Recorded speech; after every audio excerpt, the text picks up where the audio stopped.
Baik, adik-adik semua. Assalamualaikum warahmatullahi wabarakatuh. Waalaikumsalam warahmatullahi wabarakatuh, Pak. Selamat malam dan salam sejahtera buat kita semua. Malam, Pak. Kita akan lanjutkan perkuliahan kita untuk pertemuan yang ketiga ya. Untuk mata kuliah kewirausahaan. Nah, adik-adik semua, untuk topik yang ketiga ini kita akan mendiskusikan tentang motivasi berwirausaha ya. Nah, jadi untuk sukses ya dalam melakukan usaha, nah seorang entrepreneur atau wirausahawan itu perlunya motivasi ya. Nah, ini terlihat dari ilustrasi gambar ini ya. Nah, motivasi ini juga akan memberikan performance atau penampilan ya daripada usaha yang akan kita kembangkan. Nah, tentu juga untuk mengembangkan usaha yang sukses itu perlu support atau dukungan ya. Nah, dukungan itu bisa berupa dukungan finansial ya, infrastruktur, ataupun dukungan-dukungan atau support dalam bentuk moral ya. Nah, semua itu diperlukan untuk mencapai suatu kesuksesan di dalam berusaha. Nah, juga yang penting adalah ide ya. Nah, untuk mengembangkan usaha yang sekarang ini penuh berkompetisi ya. Nah, kita perlu memiliki ide-ide yang cemerlang ya untuk menciptakan produk-produk yang bisa bersaing di luar sana. Nah, tentunya juga kita akan memerlukan ya, halo, sudah ada? Nah, jadi terakhir adalah tujuan ya. Nah, tujuan kita untuk berusaha ya, tentunya untuk mencapai kesuksesan, mendapat laba, untung, mempunyai relasi yang banyak dan lain sebagainya.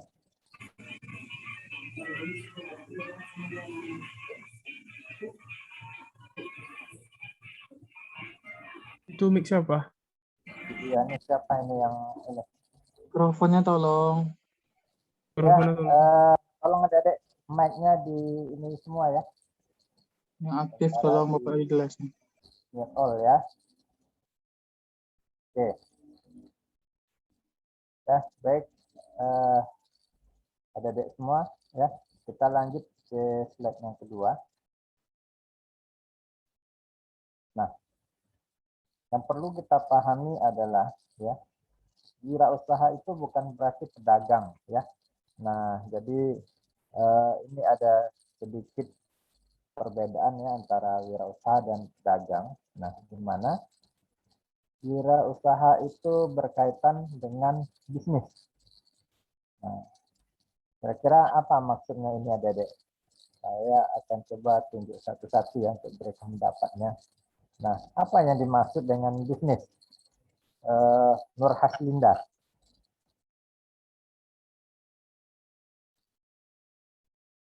Nur Haslinda ada?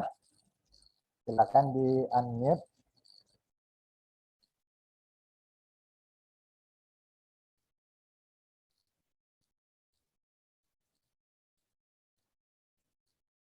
Nah, kayaknya belum terhubung nih ya.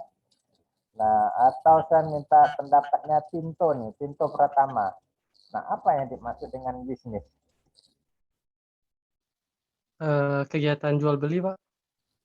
Kegiatan jual beli ya. Oke, selanjutnya satu orang lagi kita minta pendapatnya, Siskaryani.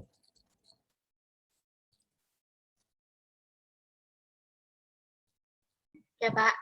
Ya, apa yang dimaksud dengan bisnis itu menurutnya? Bisnis tuh kayak kita menjualkan sebuah barang, transaksi, Pak. Transaksi ya, transaksi. Oke, nah, baik adik-adik ya. Nah, jadi itu yang juga salah satu yang membedakan antara wirausaha dan pedagang ya. Nah, jadi dari segi bisnis. Nah, kalau pedagang ya, kalau kita lihat mungkin hanya dengan berbekal modal ya. Nah, mereka memberi produk atau hasil dari pertanian ya. Nah, mereka bisa menjualkan secara langsung ya, baik di pasar-pasar, di kaki lima, di warung dan lain sebagainya. Nah, tapi kalau wirausaha dia tentu akan lebih skalanya akan lebih besar ya. Nah, karena di sana akan terjadinya bisnis dan hubungan dengan orang-orang yang lebih banyak ya. Nah, terus juga kreatif. Nah, kira-kira ini kreatif ini maksudnya apa ini ya? Nah, saya coba minta pendapatnya di Hana Bernika. Ya, Pak. Apa yang dimaksud dengan kreatif di sini? Kreatif itu suatu hal baru yang baru, Pak. Gimana? Suatu hal yang baru. Satu hal yang baru ya. Nah, oke ya. Nah, jadi seorang wirausahawan itu ya atau entrepreneur itu dia harus kreatif ya. Nah, kreatif ini dalam banyak hal ya. Nah, misalnya kreatif di dalam membuat kemasan ya. Nah, jadi kalau kita menjadi pengusaha atau entrepreneur ya di bidang kuliner, nah tentunya kita harus dituntut kreatif. Nah, mungkin kreatif dari segi ini ya, bentuk warungnya ya, terus kreatif di dalam mendesain tempat usaha dan lain sebagainya. Nah, terus juga di dalam wirausaha itu ada komponen inovatif. Nah, kira-kira inovatif di sini apa maksudnya ya? Umi Sri Rahmadani. Inovatif itu mengembangkan sesuatu yang sudah ada, Pak. Gimana suaranya kecil Umi? Mengembangkan sesuatu yang sudah ada, Pak. Ya, baik, terima kasih. Nah, jadi inovatif ya. Nah, inovatif itu asal katanya adalah inovasi ya. Nah, kita harus membuat inovasi-inovasi terbaru ya dari produk-produk yang kita ciptakan. Nah, selanjutnya adalah mental ya. Nah, jadi mental antara wirausaha dan pedagang itu pasti berbeda ya. Nah, termasuk dari segi bagaimana cara mereka berkomunikasi dengan konsumen ya. Nah, itu mentalnya akan berbeda. Terus yang terakhir adalah ilmu ya. Nah, tentunya para wirausahawan itu dia untuk mengembangkan usahanya dengan berdasarkan ilmu pengetahuan ya, pengalaman. Nah, berbeda dengan pedagang ya. Nah, pedagang tanpa mempunyai pengetahuan ya tentang produk yang mereka pasarkan ya, yang mereka jual. Nah, mereka bisa melakukan transaksi jual beli ya. Nah, namun seorang wirausahawan ya, seorang entrepreneur, nah tentunya mereka harus menguasai ya produk-produk yang akan mereka tawarkan, yang akan mereka jual. Nah, terus berapa lama produk itu akan bertahan, masa expirednya kapan ya. Nah, terus untuk produksinya berapa biayanya, kosnya, karyawannya dan lain sebagainya.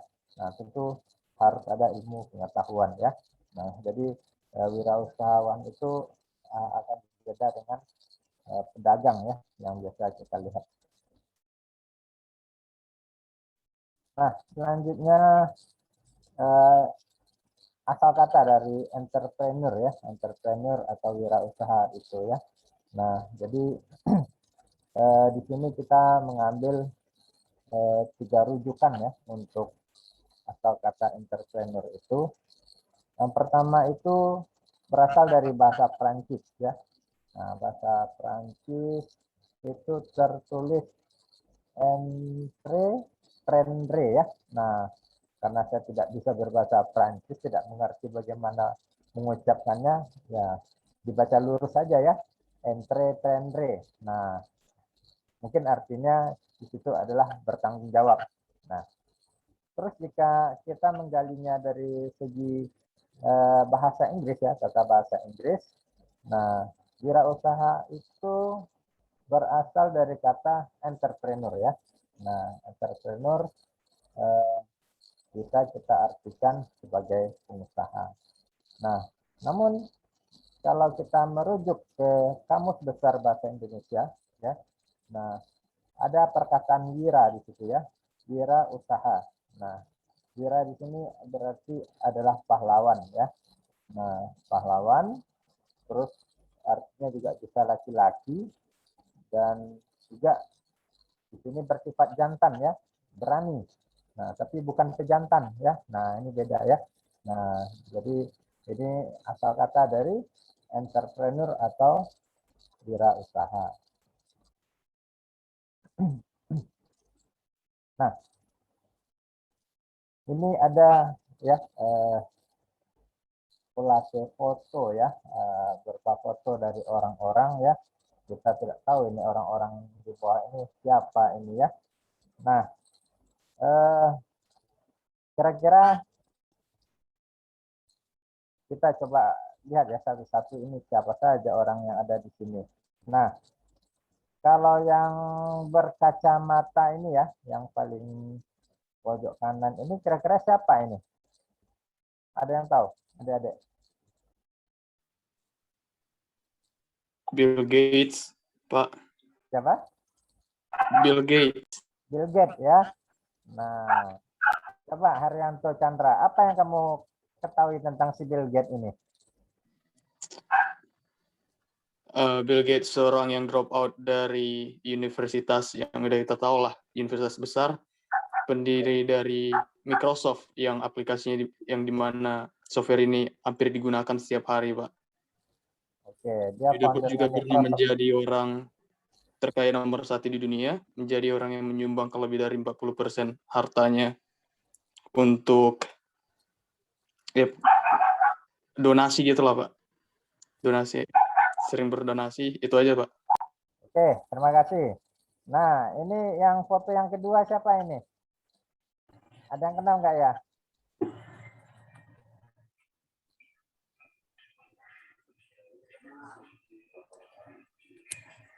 Mark Zuckerberg, Pak. Ya, Nurmala Dewi. Ya, siapa? Mark Zuckerberg yang Zuckerberg ya. Nah, penemu Facebook, Pak. ya Facebook ya. Ya, Pak. Penemu Facebook. Oke. Nah, terus yang di belakang ini nggak ada yang kenal kali ya. Yang ini juga ada yang kenal? Yang ini, yang kacamata paling pojok kiri.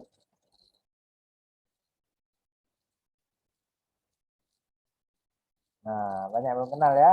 Kalau yang ini, yang bawah, yang ini, yang rambutnya putih, kumisnya putih, yang sedang angkat tangan. Sering lihat, Pak, tapi siapa ya? Lupa namanya, Pak. Ya, Pak. Ayo, siapa? Encik Muhammad Surya? Bob Sadino, Pak. Bob Sadino ya. Nah, siapa nih Bob Sadino ini? Pengusaha, Pak. Hah? Pengusaha. Pengusaha ya. Oke.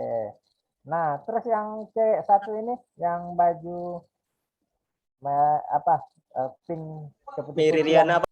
Siapa? Siapa Reza? Miriana, Pak. Oke, nah siapa beliau ini? Seorang motivator dan pengusaha, Pak. Oke ya, motivator pengusaha. Kalau yang ini pasti kenal semua ini.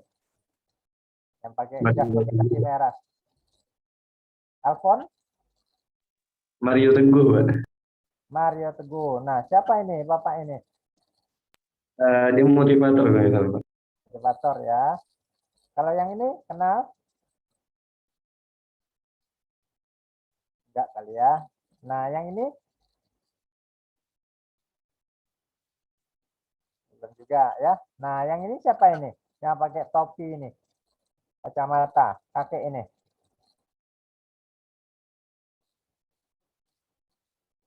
Nah, terakhir yang ini yang pojok. Nah, banyak kita nggak kenal ya. Oke, baik. Kita coba ulas satu-satu. Nah, siapa sih orang-orang ini, orang-orang yang sukses ini ya? Nah, ini mereka adalah orang-orang yang sukses ya.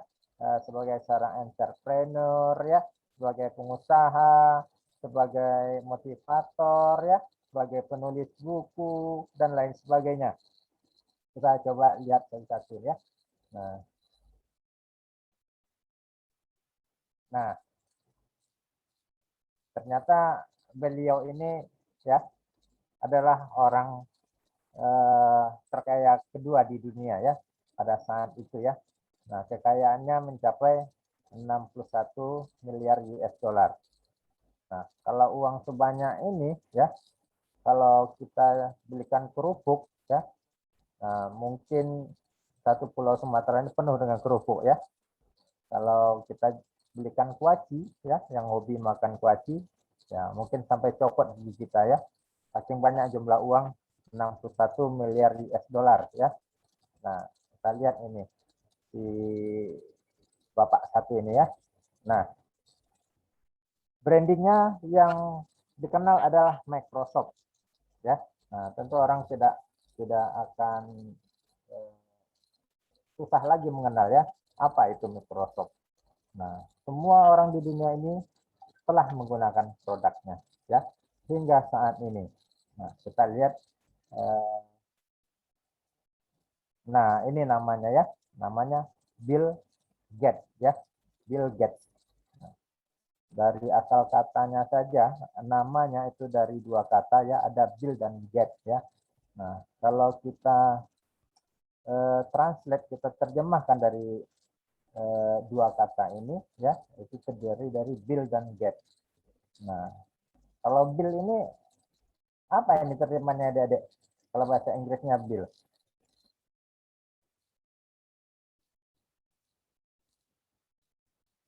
Tagihan, Pak. Tagihan ya. Nah, tagihan. Kalau Gates,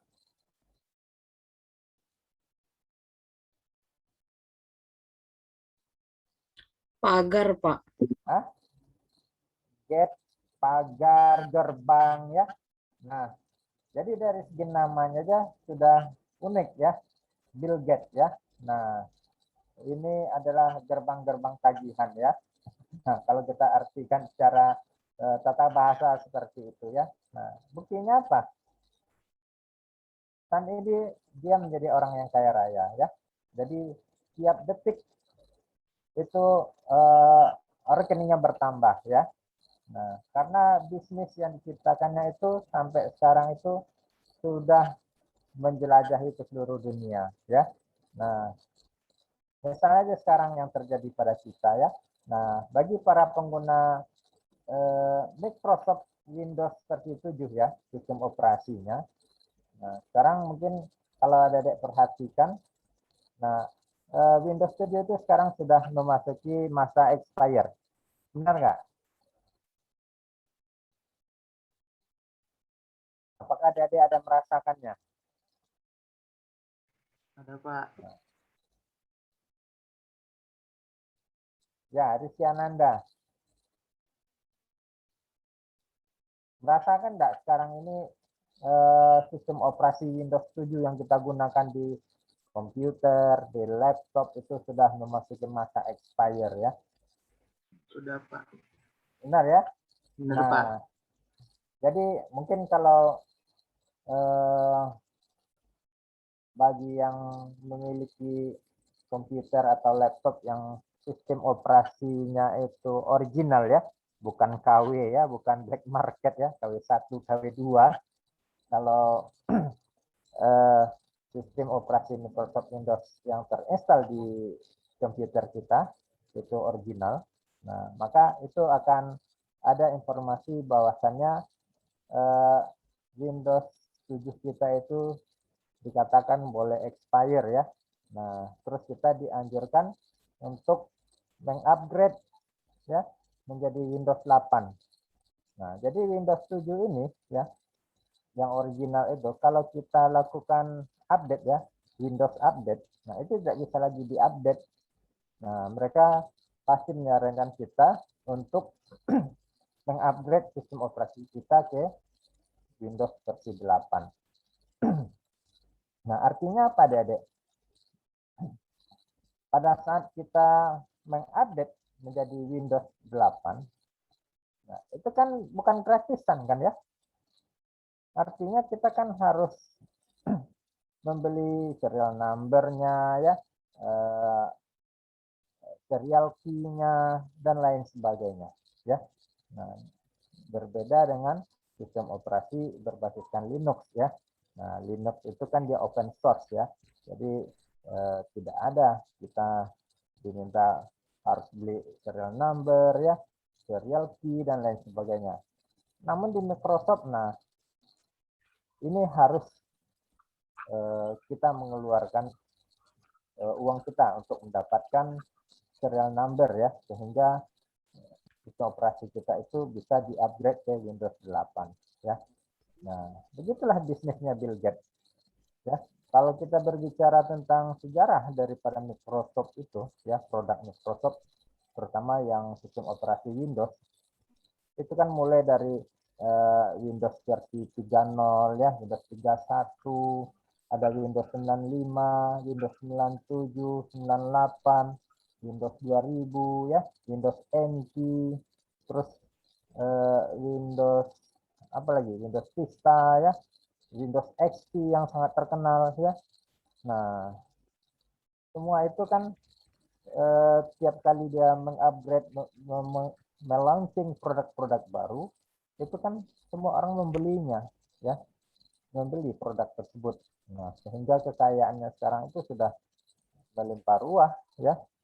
Nah, itulah bisnisnya si Bill Gates ya. Nah, yang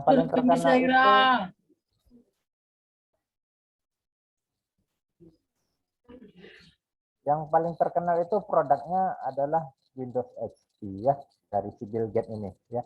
Windows XP itu bertahan cukup lama ya, terbukti dengan kehandalannya, bahkan sampai sekarang walaupun Windows XP itu sudah expire ya, tapi masih banyak digunakan oleh orang-orang yang menggunakan personal komputer ya. Nah, begitu handalnya. Nah, kita lihat ini profilnya si Bill Gates ya. Nah, seperti apa? Nah, mungkin kita minta salah satu orang untuk membacakannya ya, profil dari si Bill Gates ini. Hafizul Hamid ada?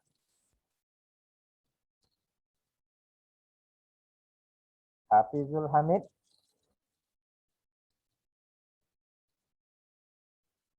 Mana Hafizul nih, udah tidur?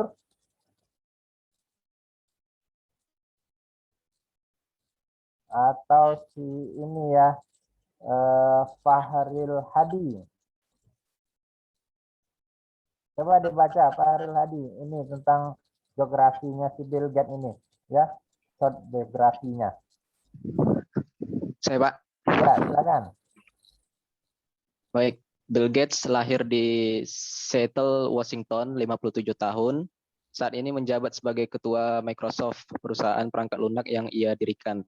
Ia menduduki peringkat tetap di antara orang-orang terkaya di dunia. Gates termasuk salah seorang pengusaha revolusi komputer pribadi terkenal di dunia. Gates melakukan beberapa usaha filantropi dengan menyumbangkan sejumlah besar dana ke berbagai organisasi amal dan program penelitian ilmiah melalui Bill dan Melinda Gates Foundation yang didirikan tahun 2000. Oke, baik, terima kasih ya. Nah, Bill Gates ini hingga saat ini dia tetap menduduki peringkat orang-orang terkaya di dunia. Ya, kenapa? Karena produknya terus berinovasi ya. Nah, sekarang ada Windows 7, ada Windows 8, Windows 10. Nah, nanti Windows apa lagi yang akan keluar ya? Nah, jadi dia tidak akan pernah berkurang kekayaannya. Nah, begitulah seorang entrepreneur ya, entrepreneur kelas dunia. Nah, Tapi dia mempunyai cita yang sangat bagus ya. Nah, dia melakukan usaha filantropi ya, terus memberikan donasi untuk program-program amal ya.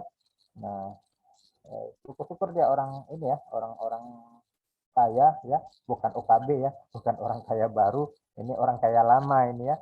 Nah, sehingga dia tanpa pikir panjang ya untuk membantu program untuk berbagai organisasi amal di dunia ya, termasuk penelitian-penelitian. Nah, gitulah ya. Ini tentang si Bill Gates ya, tadi gambar yang pertama. Nah, untuk gambar yang kedua tadi ya, nah ini si Mark Zuckerberg ya. Nah, ini inovasinya sampai sekarang ya menjadi booming ya, Facebook. Tidak ada orang yang tidak kenal dengan Facebook ya. Nah, kalau adik-adik tahu sejarahnya ya. Nah, sebelum Facebook ini muncul ya, dulu di sekitar tahun berapaan ya? Di sekitar tahun 2000-an ya, 2005 ya, 2010. Nah, media sosial seperti Facebook ini itu pionirnya adalah Friendster ya, aplikasi Friendster.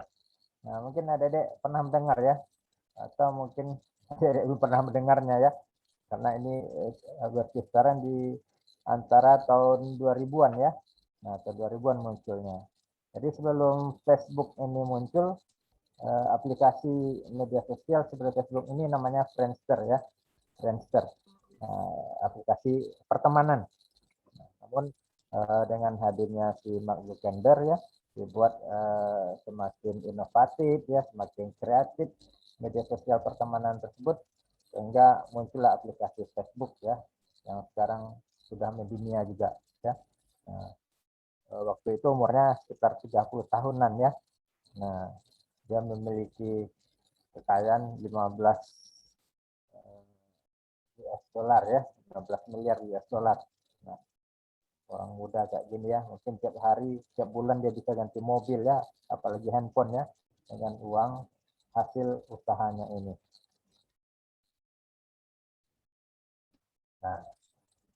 Nah, branding ini ya, Facebook ini sudah dikenal oleh semua orang ya. Nah, ini brandingnya yang dibuat oleh si Mark Zuckerberg ya, produknya Facebook. Mark Zuckerberg ya. Nah, kita coba baca dulu ini ya, short profile dari si Mark Zuckerberg ini. Nah, kita coba dibacakan oleh Akil Mu'afa. Ya, Pak. Ya, silakan dibaca Akil. Mark Zuckerberg, 30 tahun. Sekitar tahun 2004, Mark yang memang hobi mengotak-atik program pembuatan website berhasil menulis kode orisinal Facebook dari kamar asramanya. Untuk membuat situs ini, ia hanya butuh waktu sekitar 2 mingguan. Ia lantas mengumumkan situsnya dan menarik rekan-rekannya untuk bergabung. Hanya dalam jangka waktu relatif singkat sekitar 2 minggu, Facebook telah mampu menjaring 2/3 lebih mahasiswa Harvard sebagai anggota tetap. Bersama 3 rekannya, Andre M. Colum, Dustin Moskovitz, dan Chris Hangesmark, kemudian membuka keanggotaan Facebook untuk umum. Dengan berbagai keunggulan dan jumlah peminat yang luar biasa, Facebook menjadi barang dagangan yang sangat laku. Tak heran, raksasa software Microsoft pun tertarik meminangnya. Dan konon, untuk memiliki saham hanya 1,6% saja, Microsoft harus mengeluarkan dana tak kurang dari 240 juta US dollar. Ini berarti nilai kapitalisasi saham Facebook bisa mencapai 15 miliar US dollar. Tak heran, Mark kemudian dinobatkan sebagai miliarder termuda dalam sejarah yang memulai dari keringatnya sendiri. Baik, terima kasih. Nah, ini ada ya. Nah, jadi semoga kita termotivasi dengan si Mark Zuckerberg ini ya. Jadi mulai dari kampusnya ya, dia mencoba membuat coding ya, membuat script. Nah, sehingga terciptalah ya sebuah aplikasi Facebook. Nah, dan dia tidak perlu waktu lama-lama ya. Nah, jadi ya, diusahakan juga Adik-adik kalau kuliahnya jangan pakai lama ya. Nah, kalau bisa kuliahnya 3,8 tahun tamat ya. Nah, jangan sampai 7 tahun ya ngos-ngosan ya. Sampai mau ditendang penalti pula baru tamat. Nah, jadi kita harus mempunyai tekad yang kuat ya. Nah, contoh dari si Mark Zuckerberg ini ya. Nah, dia hanya membuat dari kamar kosnya ya, dari asramanya, terus ya merangkul beberapa orang kawannya. Nah, sehingga sekarang ya, yang Facebook itu awalnya tercipta hanya untuk pertemanan, ya aplikasi pertemanan. Nah, sekarang juga dijadikan orang untuk menjual barang dagangan, ya untuk promosi. Nah, terkadang kita di Facebook kita ada yang ini ya, ada masuk iklan penawaran produk ya, terus orang mau berjualan ya, memasarkan produknya dan lain sebagainya. Nah, sehingga di sini pun si Bill Gates ya, perusahaannya si Bill Gates juga tertarik ingin mengakuisisi sahamnya si Mark Zuckerberg ini melalui Facebook ya. Nah, sehingga hanya dengan 1,6% saja sahamnya si Facebook itu ya, si Microsoft harus mengeluarkan uang 240 juta US dollar ya. Nah, begitu ini ya, begitu bernilainya yang diciptakan oleh si Mark Zuckerberg ini. Oke, selanjutnya, nah ini ya, ini siapa lagi ini ya? Umurnya 25 tahun ya, terus dia bisa menghasilkan 100 juta per tahunnya ya, hanya dari e-book. Nah, jadi kalau kita lihat sosoknya secara fisik ya, beliau ini ya, orang sukses ini termasuk orang yang disable ya, orang yang memiliki kekurangan dari segi fisik. Nah, namun itu tidak mengurangi tekadnya ya, kemauannya untuk menjadi entrepreneur ya. Nah, jadi adik-adik jangan membayangkan pengusaha itu hanya pengusaha yang ini ya, punya dagangan ya, punya produk, jual kuliner. Nah, pengusaha itu juga bisa dari pengusaha digital ya. Nah, pengusaha digital seperti Mark Zuckerberg ya. Terus yang satu ini yang akan kita tahu siapa orangnya ini ya, hanya dengan e-book saja ya. Nah, dia sudah bisa menghasilkan pendapatan yang cukup lumayan ya. Bukan cukup lumayan lagi ya, ini di luar kecukupan ya, sangat cukup. Nah, kita lihat ya siapa ini, apa produknya. Nah, produknya adalah Habibie Online ya. Nah, mungkin adik-adik mungkin pernah mendengar produk ini ya, Habibie Online. Nah, tapi kita coba telusuri ya, Habibie Online ini siapa sih orangnya ya? Produknya Habibie Online ya. Namanya siapa ini? Nah, namanya adalah Habibie Afsyah ya. Habibie Afsyah. Nah, kita coba lihat profilnya ya. Nah, kita minta bantu dibacakan oleh ini ya, salah seorang Mutia Mustikarani. Ada Mutia Mustikarani? Iya, Pak. Nah, silakan coba dibaca, Mutia. Habibie Afsyah, lahir di Jakarta 6 Januari 1988. Dia adalah seorang terkena penyakit muskular distrofi yang membuat tubuhnya kian mengecil dan nyaris lumpuh. Habibie mengembangkan internet marketing dengan menjual produk mobil, ponsel, dan membuat semacam forum untuk mempertemukan penjual dan pembeli properti. Habibie Afsyah juga membuat e-book tentang berbisnis di Amazon. Hasil penjualan dari e-book tersebut dalam 1 tahun dapat meraup uang hingga 100 juta rupiah. Habibie sering dipanggil untuk mengisi seminar. Nggak nampak, Pak, di bawahnya. Oh, nggak nampak ya, seminar marketing ya.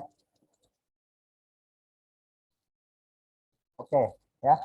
Nah, jadi namanya adalah Habibie Afsyah ya. Nah, ini kelahiran tahun 1988. Nah, kalau kita lihat tadi ya dari fotonya, dia ini ya mengalami atau penyakit yang disebut dengan muscular dystrophy ya. Jadi tubuhnya ya, fisiknya makin lama makin mengecil ya, sehingga menyebabkan nyaris lumpuh. Namun dengan kondisi begitu ya, dia bukan menjadi halangan ya, dia tetap bermotivasi ya untuk menjadi entrepreneur ya. Nah, Habibie ini di sini ya diceritakan dia mengembangkan internet marketing ya. Nah, terus dia membuat e-book ya di penjualan buku online yang terkenal di dunia ya, Amazon ya. Nah, dia membuat e-book. Nah, sehingga dari penjualan e-book itu dia menghasilkan lebih kurang 100 juta rupiah ya per tahun ya, dalam 1 tahun. Nah, ini angka yang sangat luar biasa ya. Oke, selanjutnya kita lihat lagi siapa ya. Nah, ini ya orang muda ya, ini masih anak muda juga. Ternyata entrepreneur muda aja yang muncul di sini ya. Nah, umurnya 33 tahun ya. Nah, bisnisnya ditawar oleh Google 475 miliar. Waduh, gila ya. 475 miliar. Nah, kita coba lihat siapa ini ya, apa produknya. Nah, ini brandingnya adalah Kaskus, produknya ada Kaskus. Mungkin adik-adik pernah tahu apa ini Kaskus ya. Nah, ini Kaskus ini juga populer di sekitar tahun 2000-an ya. Tahun 2000-an sudah mulai populer ya Kaskus. Nah, namun sekarang kayaknya dengan banyaknya media-media dan informasi yang lainnya, Kaskus ini sudah mulai tenggelam ya pamornya. Nah, kita lihat siapa dia. Namanya Andrew Darwis ya. Nah, bagaimana biografinya ya si Andrew Darwis ini, kita minta dibacakan oleh M. Rinaldi.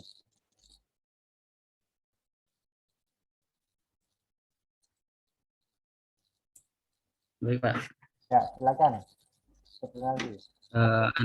Andre Darwis, 33 tahun, lulusan Master of Computer Science, Seattle University, merupakan pendiri komunitas online terbesar di Indonesia, Kaskus, lewat situs kaskus.us, sekarang menjadi kaskus.co.id, yang sekarang ini mempunyai lebih dari 4,3 juta member per Mei 2012.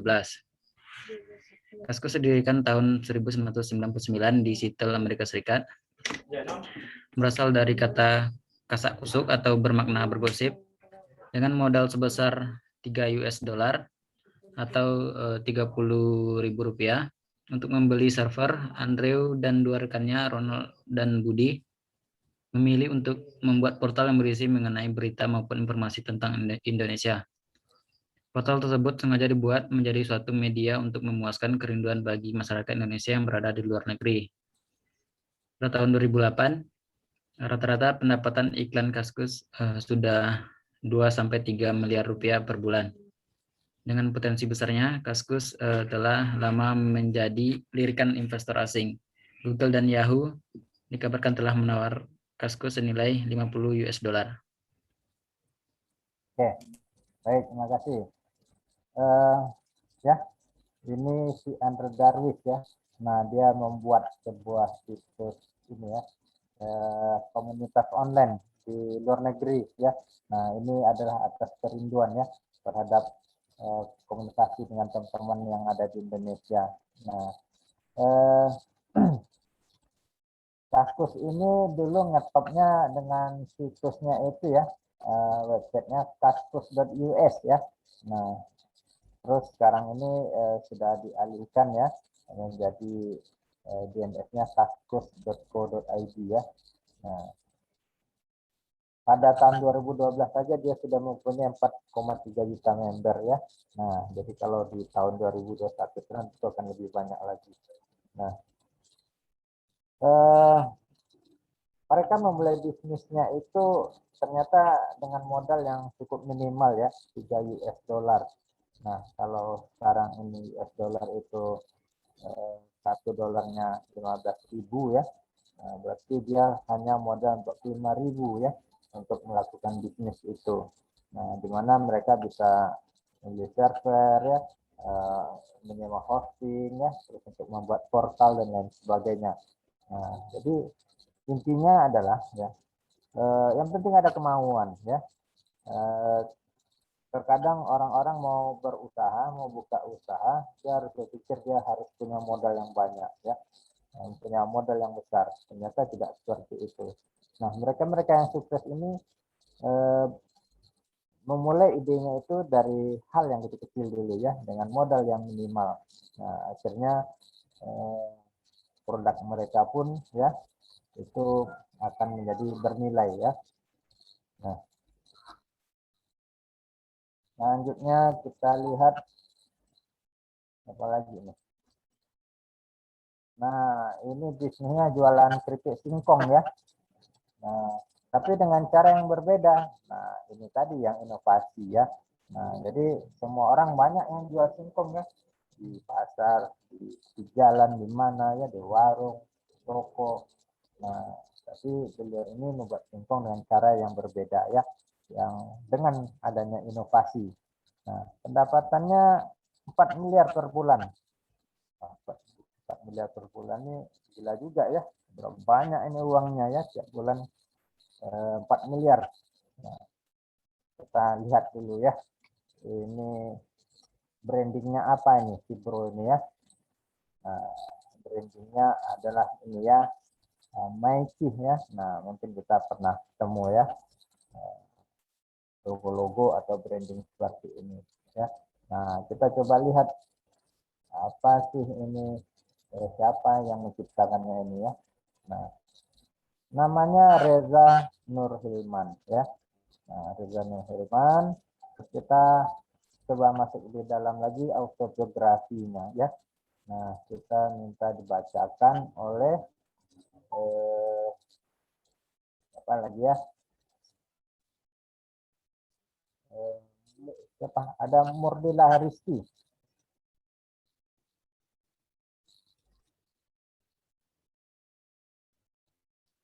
Murdila Rizky ada?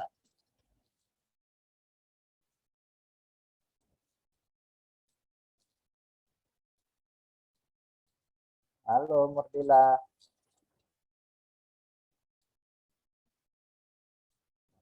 Atau kita alihkan ke Erikson Munte. Iya, Pak. Nah, silakan dibaca Erikson. Reza Nur Hilman, 25 tahun, muda, keren, dan memiliki omset perusahaan miliaran rupiah. Siapa yang tidak tergiur? Dialah Reza Nur Hilman, Presiden PT Maici, Inti Sinergi, sebuah perusahaan industri kreatif dari Bandung yang berkembang pesat memproduksi keripik. Usaha keripik ini berkembang hingga menjadi perusahaan besar dan mampu mendirikan perusahaan di bawah bendera PT Maici, Inti Sinergi. Siapa sangka, dalam waktu 1,4 tahun, modal awal 2 juta untuk memiliki singkong mentah dan bumbu yang dibutuhkan. Kini menjadi industri besar dengan penghasilan. Oke, ya, terima kasih Erikson. Nah, Ya, kalau saya baca Erikson ya, saya teringat itu merek handphone dulu ya. Gabungan antara Sony dan Ericsson ya. Jadi merek handphonenya Sony Ericsson ya. Nah, cukup terkenal dulu ya. Nih Reza Nur Hilman ya. Nah, juga masih anak muda ya. Umurnya sekitar 25 tahun. Nah, bisnisnya ya bisnis yang biasa dibuat oleh orang ya. Dari bahan singkong ya. Nah, namun dia membuat inovasi-inovasi terhadap produknya ya. Sehingga dia mampu membuat sebuah perusahaan ya untuk produk singkong itu. Nah, dan dia menjadi presidennya ya, presiden dari perusahaan tersebut. Nah, hanya dalam waktu singkat ya, sekitar 1,4 tahun ya, dengan modal yang tidak terlalu banyak ya, sekitar 2 juta untuk membeli singkong ya dan bahan-bahan yang lainnya. Kalau beli singkong 2 juta rupiah bisa 1 truk juga ya singkongnya. Nah, jadi dengan inovasi dan kreativitas yang tinggi ya, sehingga produk ini laku dan sudah mendapatkan nama ya, sehingga brandingnya itu telah terkenal ya dari yang gambar sebelumnya itu ya, brandingnya sudah terkenal di mana-mana. Selanjutnya, nah ini juga kelihatannya masih anak muda ini ya, umurnya 24 tahun, kekayaannya 61 miliar. Wah, ini memang luar biasa. Nah, kita lihat ya, ini apa produknya, brandingnya apa ya. Nah, dia adalah dari Elang Group ya. Nah, ini pengusaha di bidang developer dan properti ini ya. Nah, kita coba lihat profil singkatnya ya. Namanya adalah Elang Gumilang ya. Nah, ini profilnya kita minta dibacakan oleh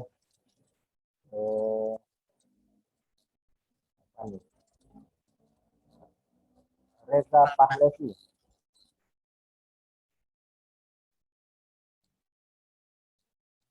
Reza Pahlavi ada?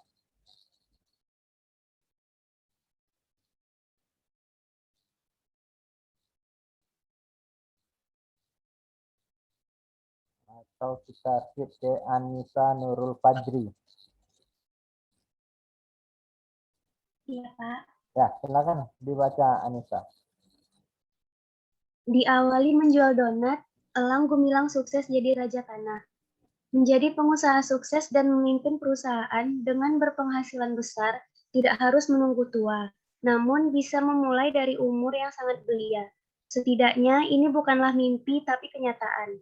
Pasalnya, sudah banyak cerita menggambarkan pengusaha muda sukses yang mengawali usahanya dari awal dan salah satunya Elang Gumilang 24, CEO PT Dwi Karsa Semesta Guna, pengusaha muda yang sukses di bidang properti. Asetnya sudah bernilai sekitar 61 miliar. Baik, terima kasih Anissa. Nah, ini ya, adik-adik ya. Ini juga masih entrepreneur muda ya, si Elang Gumilang ya. Umurnya sekitar 24 tahun. Nah, sudah menjadi CEO. Nah, CEO ini apa nih adik-adik kepanjangannya? Ada yang tahu?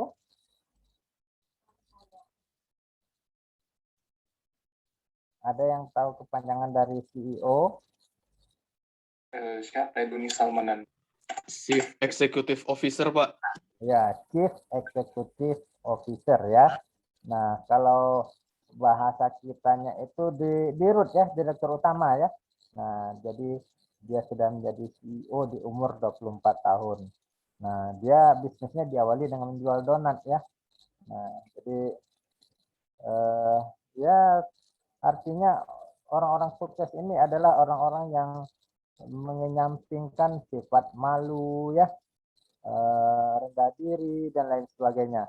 Nah, sehingga akhirnya dia menjadi orang apa ya, raja tanah ya. Raja tanah ini orang-orang yang usahanya di bidang properti. Nah, saya juga ada seorang teman ya di Jakarta itu dapat info bahwanya dia sudah menjadi bisnis properti yang besar di Jakarta, padahal masih muda ya.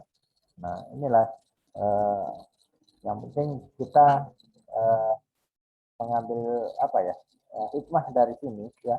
Ternyata orang-orang yang sukses itu orang-orang yang sudah kemauan tinggi ya, menghilangkan rasa malu, rasa gengsi dan lain sebagainya. Nah, oke, kita lanjut, mungkin masih ada lagi ini ya. Nah, ini siapa lagi nih ya, Bapak ini. Nah, ini dia pernah membuang uang 100 juta dari helikopter katanya. Nah, ini ada yang kenal ini orang ini.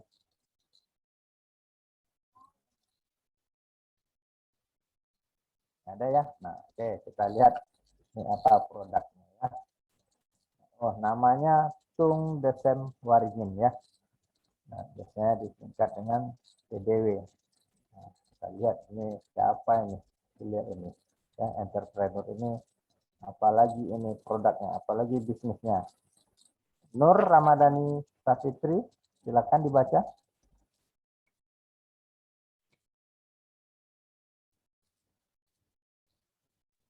Iya, Pak. Ya, silakan. Tung Disemwaringin, motivator dan pakar marketing terkenal di Indonesia. Dia merupakan pembicara terbaik dan pelatih sukses. Ia juga merupakan penulis buku bestseller. Buku karyanya berjudul Financial Revolution, mendapat penghargaan dari Museum Rekor Indonesia, MURI, sebagai buku inspirasional pertama dengan penjualan 10.511 buah pada hari pertama diluncurkan. Sukses memasarkan buku Financial Revolution, Tung Disem kembali membuat sebuah aksi sensasional di tahun 2008. Aksi yang menimbulkan pro dan kontra di tengah masyarakat ini disebabkan TDW yang menyebarkan uang 100 juta rupiah dari atas helikopter di daerah Serang, Banten, sebagai kelanjutan promosi peluncuran buku fenomenalnya yang berjudul Marketing Revolution. Nah, jadi ini ya, Tung Disemwaringin. Nah, saya pernah dikirimi buku sama CD sama beliau ya. Kalau saya nggak salah apa judulnya, yang Financial Revolution ya, kalau nggak salah ya, buku yang ini sepertinya. Nah, jadi sebelumnya saya tidak pernah kenal ya Tung Disemwaringin ini siapa ya, orangnya siapa ini ya Tung Desem. Nah, tiba-tiba saya kedatangan paket ya, dikirimi paket, setelah saya buka ternyata isinya buku ya. Buku yang ini yang jumlah halamannya sampai 300 halaman ya, tebal sekali. Terus di dalamnya juga ada CD-nya. Nah, terus saya juga heran, kok saya dikirimi ini dan saya tidak kenal orangnya ya. Nah, ternyata dia orangnya sangat baik sekali ya. Saya nggak tahu dia dapat info dari mana, alamat dari mana ya, tentang saya. Nah, inilah ya yang dia buat itu ya, karyanya dengan menulis sebuah buku saja ya. Nah, itu pertama bisa laku 10.511 eksemplar ya. Nah, pada saat hari pertama diluncurkan. Nah, beliau ini adalah seorang motivator terkenal ya, dan juga pakar marketing. Nah, kemarin beberapa waktu yang lalu saya melihat beliau tampil di TV ya, di TV One ya, tempat diwawancarai tentang ini ya, tentang COVID ya, karena beliau juga waktu itu terkena COVID. Nah, terus TV One mewawancarai beliau, bagaimana motivasi beliau ya untuk sehat, untuk keluar dari COVID dan lain sebagainya. Nah, jadi aksi spektakuler yang dia buat ini waktu itu, dia menyebarkan uang ya dari atas helikopter ya sebanyak 100 juta ya pada masyarakat yang ada di daerah Serang, Banten. Nah, selanjutnya ini ya. Nah, ini siapa lagi nih ya? Umur 16 tahun dia sudah bekerja ya. Nah, pekerjaannya itu cleaning service ya. Nah, ini pekerjaan apa ya, kalau di kita itu termasuk pekerjaan di kalangan bawah ya. Kalau istilah kerennya itu OB ya. Apa singkatan OB ya, Dedek? Karena dulu ada di RCTI itu ya, ada serial ya tentang OB ya. Nah, jadi ini berawal dari pekerjaannya sebagai seorang cleaning service. Nah, kita lihat apa produknya ya. Nah, adik-adik tahu nih produk ini logo apa? Honda, Pak. Honda ya. Nah, Honda. Nah, terus kita lihat. Nah, ini produknya ini adalah Honda ya. Nah, kita lihat siapa namanya ini. Nah, namanya Soichiro Honda ya.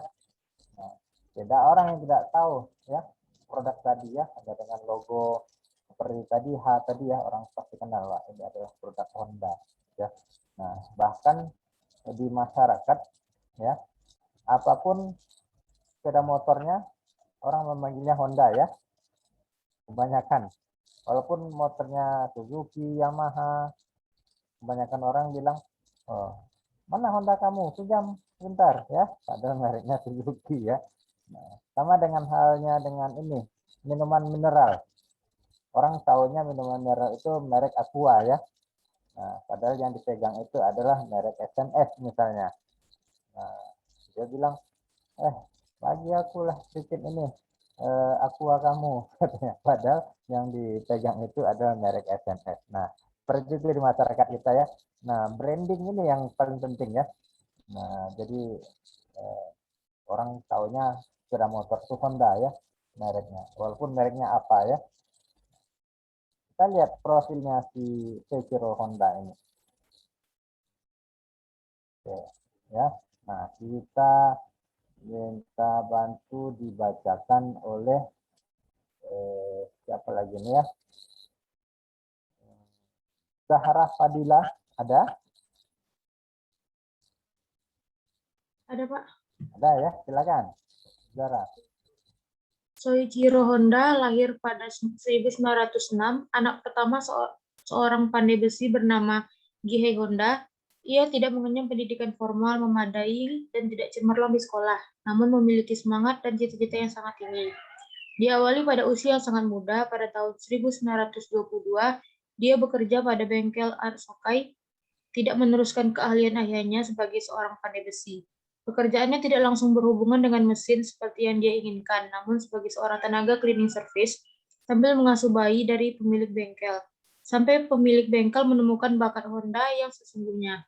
6 tahun kemudian, dia dipercaya membuka bengkel cabang Art Sokai di Hamamatsu. Bengkel itulah yang membuka jalan selanjutnya. Soichiro terkenal keras, bahkan tak jarang dia main tangan dalam arti yang sesungguhnya. Bekerja dengan Soichiro berarti ada dua pilihan, pindah ke perusahaan lain atau belajar dengannya. Selain mencintai dunia permesinan, Soichiro sendiri tergila-gila dalam dunia balap. Ia pula yang kemudian menjadi kunci suksesnya dari arena balap. Dia mendapatkan masukan. Oke, baik, terima kasih ya, Zahra. Nah, ini ya produk Honda yang sekarang terkenal di mana-mana ya, sudah tersebar ke seluruh dunia ya. Nah, karirnya dimulai dari bekerja sebagai seorang cleaning service ya, sambil mengasuh anak bayi dari si pemilik bengkel tempat dia bekerja ya. Nah, jadi dan dia juga tidak mempunyai kemampuan dari segi akademis yang cukup bagus ya. Nah, jadi dengan mempunyai ini ya tingkat kepintaran hal yang standar ya, yang biasa-biasa saja. Nah, namun yang luar biasa dari Soichiro Honda ini adalah ini semangat ya, semangat dan cita-citanya yang sangat tinggi ya. Nah, walaupun dia memulai pekerjaannya dari tangga yang paling bawah ya, berkat keyakinan dan kegigihannya ya, terus mungkin dia dilihat berpotensi, jujur dan lain sebagainya, maka si pemilik bengkel itu sudah melihat bakat yang ada di dalam dirinya ya, sehingga dia dipercaya untuk membuka bengkel ya, cabang bengkel. Nah, dan itu menjadi jalan pembuka untuk dia sukses ya. Nah, oke, selanjutnya masih ada lagi enggak ya? Oh, ini masih ada lagi. Nah, ini orang tua ini siapa lagi ya? Nah, dia berkata ini bukan kesalahan tapi percobaan baru. Nah, coba kita lihat produknya apa ini. Nah, brandnya seperti ini. Mungkin adik-adik tahu ini brand ini apa ini?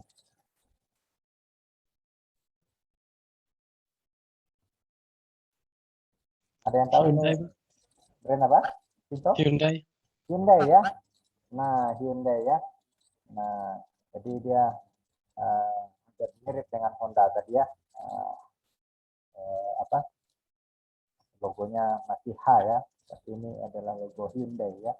Nah, ini siapa ini orang ini? Kita coba lihat. Nah, namanya Chung Ju-yung ya. Mungkin ini masih kerabatnya Jungkook ya, artis-artis Korea itu ya. Nah ini kayaknya orang Korea ya, Kim Ji Young ya. Nah kita lihat profilnya, nah, kita dibacakan oleh siapa ini ya.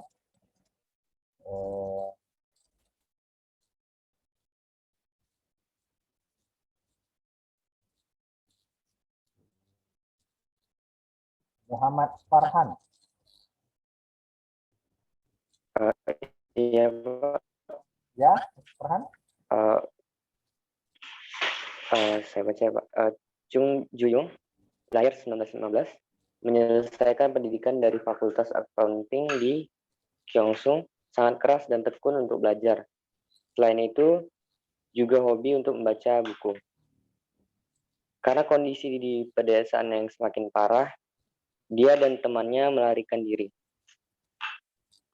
dari rumah, namun berpisah di Seoul. Chung sendiri melanjutkan perjalanannya ke Incheon untuk mencari pekerjaan dan bekerja menjadi apa saja. Dia bekerja menjadi kuli bangunan, tak betah, ia mengadu nasib ke Seoul. Di sana ia mendapatkan pekerjaan di toko dan bekerja sebagai pengirim barang ke konsumen dengan gaji bulanan. Saat itu, 1934, Chung sendiri masih berusia kurang dari 20 tahun. Ternyata karir Chung di sana cukup baik. Ia lalu dipercaya oleh pemimpinnya. Dari gajinya yang ia kumpulkan, kemudian Chung membeli beberapa properti untuk keluarganya. Setelah berkeluarga, Chung kembali ke Seoul dan nyewa rumah di situ. Dia juga membuka toko kelontongnya. Dengan mengolah bisnis sendiri, ia belajar tentang manajemen bisnis. Sebagai hasilnya, kehidupan ekonominya cukup baik. Suatu hari, Juyung mengerjakan proyek di jembatan Goryeo. Dimulai pada bulan 1953 dan selesai 1955 dengan budget 50 juta won. Namun dia mengalami kerugian 70 juta won. Defisit sangat tinggi ini hampir membuat Hyundai bangkrut. Di sini ia tidak menyerah. Dia mengatakan, ini bukan kekalahan tapi percobaan baru. Inilah untuk menetapkan reputasi perusahaan yang lebih baik sebagai salah satu strateginya. Hyundai menangkannya sekalipun diperlukan 20 tahun untuk membayar hutang. Oke, baik. Sepertinya. Terima kasih ya. Nah, ini Chung Ji Young ya.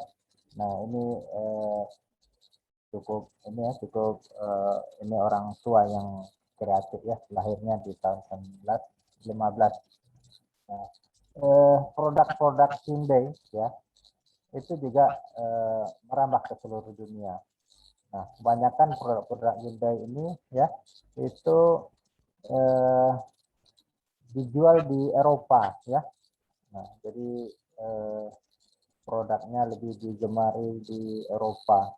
Nah, makanya Hyundai ini di Indonesia agak kurang populer ya jika dibandingkan dengan merek-merek lain ya seperti Honda, Toyota, Suzuki dan lain sebagainya, produk dari Jepang.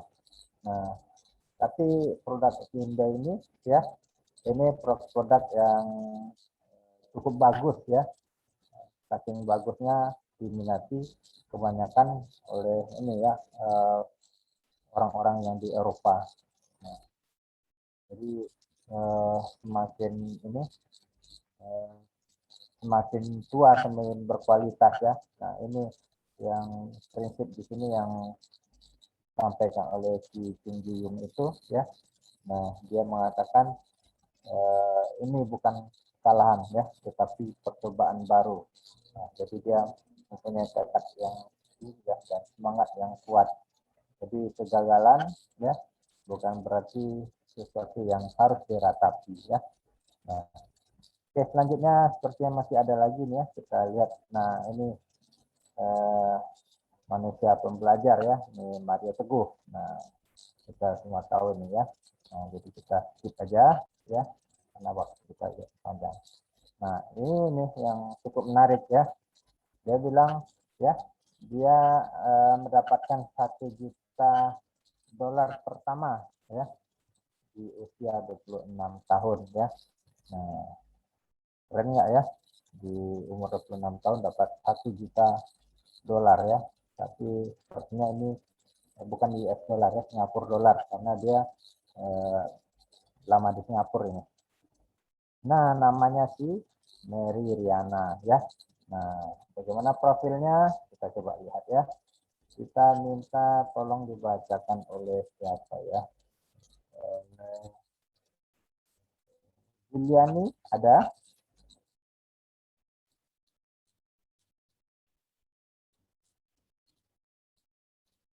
Halo, Juliani ada? Ada, Pak. Ya, silakan Juliani dibacakan. Ya, Pak. Mary Riana, 32 tahun, adalah pengusaha, penulis, dan motivator dari Indonesia.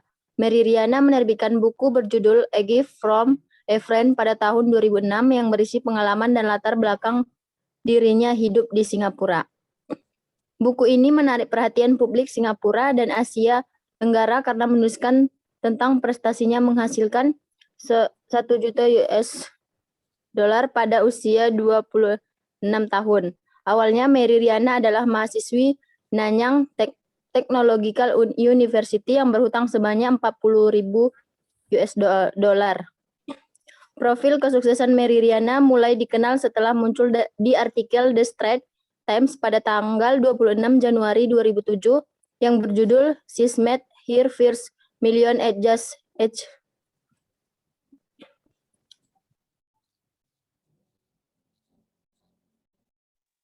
26. Ia mencapai $1 juta pertamanya di usia 26 tahun.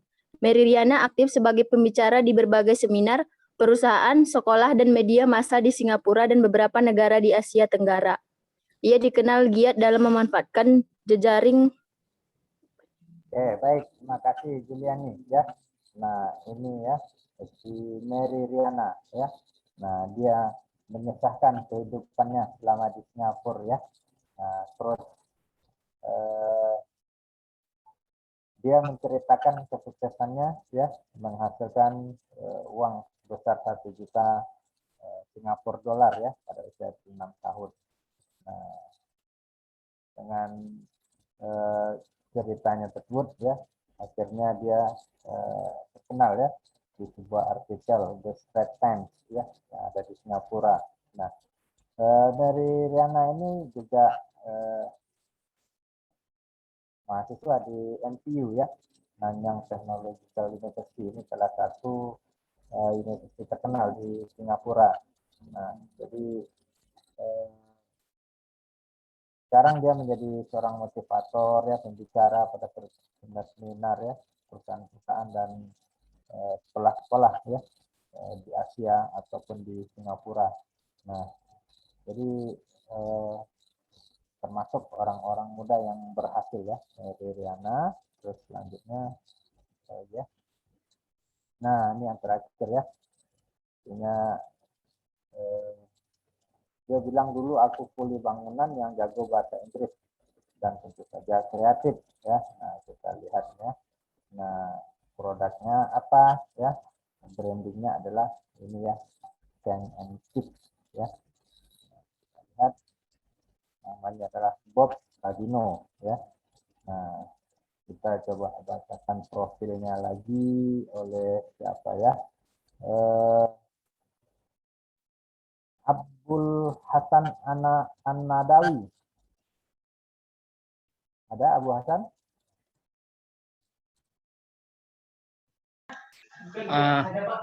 Ada, Pak. Ya, silakan Abul. Bob Sandino adalah seorang pengusaha yang berbisnis di bidang pangan dan peternakan. Ia adalah pemilik dari jaringan usaha Kemfood dan Kemchick. Pekerjaan pertamanya setelah keluar dari tempat yang bekerja adalah menyewa mobil yang ia milik. Ia sendiri yang menjadi sopirnya. Suatu ketika ia kecelakaan, mobilnya rusak parah. Karena tak punya uang untuk memperbaikinya, Bob beralih ke pekerjaan menjadi tukang batu. Ia pun sempat mengalami depresi. Suatu hari, seorang teman menyarankan Bob memelihara dan berbisnis telur ayam negeri untuk melawan depresinya. Bob tertarik dan mulai mengembangkan usaha peternakan ayam. Ketika itu, di Indonesia, ayam kampung masih mendominasi pasar. Boblah yang pertama kali memperkenalkan ayam negeri beserta telurnya ke Indonesia. Bob menjual telur-telurnya dari pintu ke pintu. Ketika itu, telur ayam negeri belum populer di Indonesia, sehingga barang dagangan tersebut hanya dibeli oleh ekspatriat serta beberapa orang Indonesia yang pernah bekerja di luar negeri. Seiring berjalannya waktu, telur ayam negeri mulai dikenal sehingga bisnis Bob semakin berkembang. Bob kemudian melanjutkan usaha dengan berjualan daging ayam. Selain memperkenalkan telur ayam negeri, ia juga merupakan orang... Nggak nampak lagi, Pak? Ya, oke, nggak apa-apa. Terputus ya. Oke, nggak apa-apa. Nah, terima kasih Abu Hasan. Ya, Pak. Nah, jadi ini ya Bob Sadino ya, yang sekarang terkenal ya. Ini pengusaha. Nah, kalau kita melihat karir usahanya juga cukup ini ya, cukup panjang ya. Diawali dengan keprihatinan ya, bahkan sempat mengalami depresi ya. Nah, namun dia coba bangkit lagi ya, coba bangkit dengan usaha telur ayam negeri ya. Nah, jadi hal-hal kecil yang kalau ditekuni akhirnya menjadi besar ya. Oke. Nah, dari itu semua tadi ya, dari profil orang-orang sukses ya, dari produk-produk yang mereka hasilkan ya.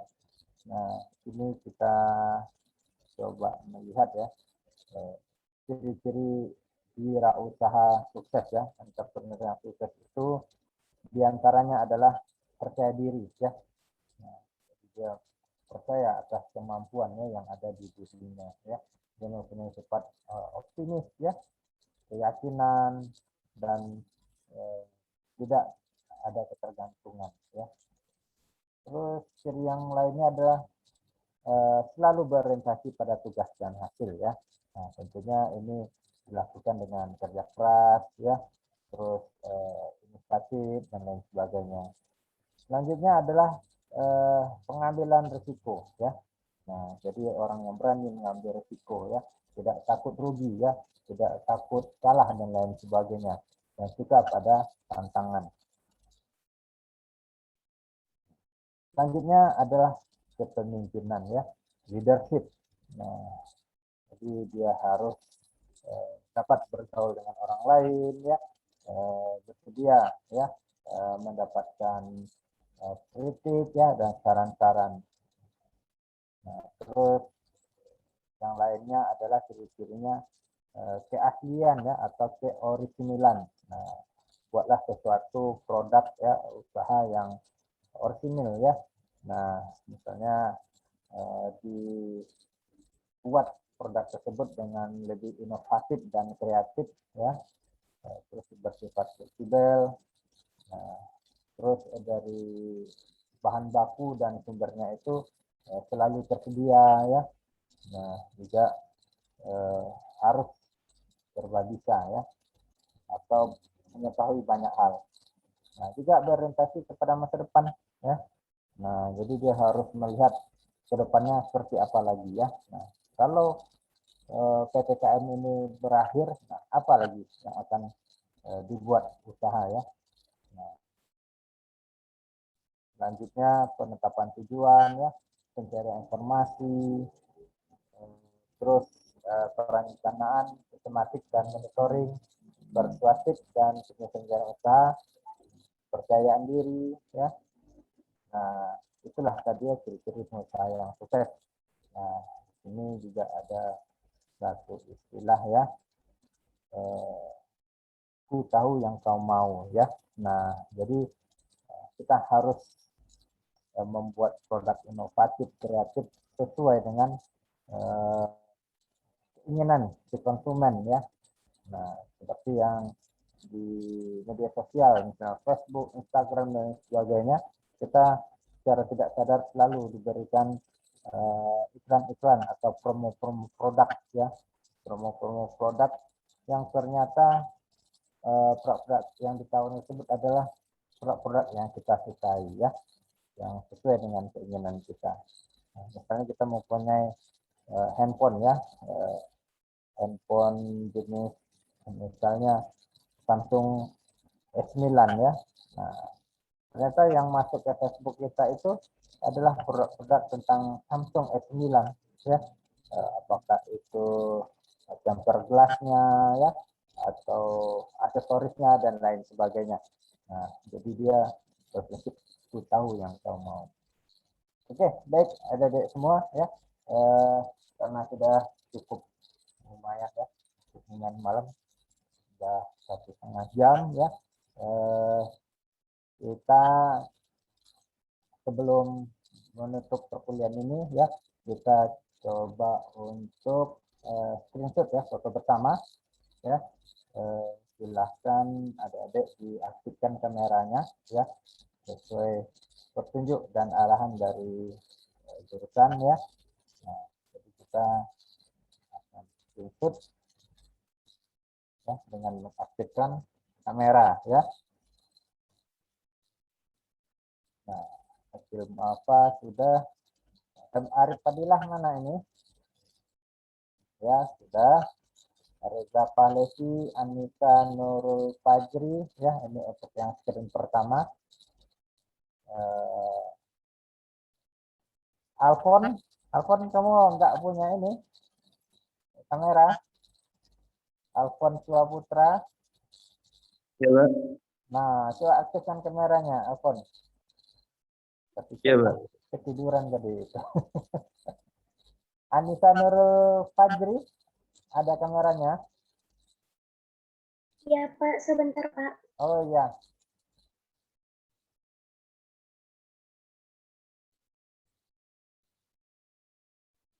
Coba tahu kameranya tinggal di kampung kan? Sebentar Pak, saya ambil ke kampung dulu Pak ya.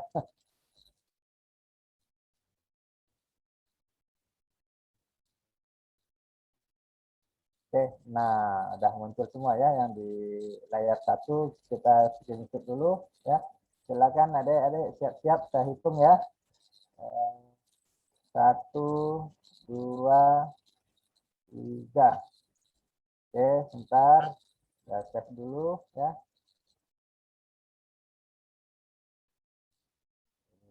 Mana ini? Pertemuan ketiga ya.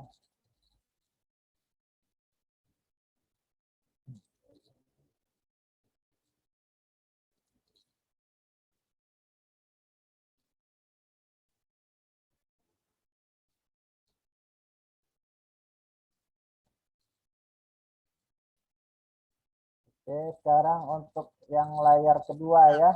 Nah, silakan siap-siap. Ini yang belum ada kameranya siapa ini? M. Arif Fadilah, Hafizul Hamid.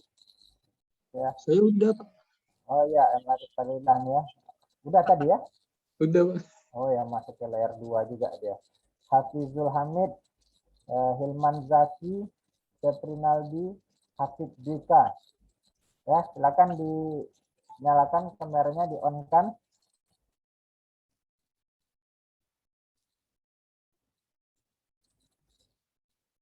Sepertinya mereka ini udah ketiduran ya. Nggak ada ini kameranya. Ya, kita mulai untuk screenshot ya. Saya hitung 1, 2, 3. Oke, baik adik-adik semua, terima kasih. Kita ketemu di minggu depan ya. Nanti kita sesuaikan ya perkuliahannya, karena kewirausahaan ini kan ada 2 kelas ya. Nah, tadinya itu yang kelas A di jam 1 ya. Nah, apakah nanti kita coba gabung lagi ya. Infonya ada 1 orang mahasiswa ya. 1 orang mahasiswa yang jadwalnya bentrok ya, tidak bisa di jam 1 ya. Nah, tapi kalau hanya 1 orang mungkin tidak masalah ya. Jadi dia bisa nanti melihat yang versi YouTube-nya kalau dia tidak bisa masuk pada jam 1. Tapi kita lihat kondisi nanti, kita diskusikan ya. Apakah nanti perkuliahan ini lebih nyaman kita buat malam, lebih santai malam atau siang. Nanti kita diskusikan di WA Group ya. Oke, baik adik-adik semua, kita tutup pertemuan ketiga malam ini dengan mengucapkan wabillahi taufiq wal hidayah. Assalamualaikum warahmatullahi wabarakatuh. Selamat malam dan salam sejahtera buat kita semua. Waalaikumsalam. Waalaikumsalam warahmatullahi wabarakatuh. Selamat malam kembali, Pak.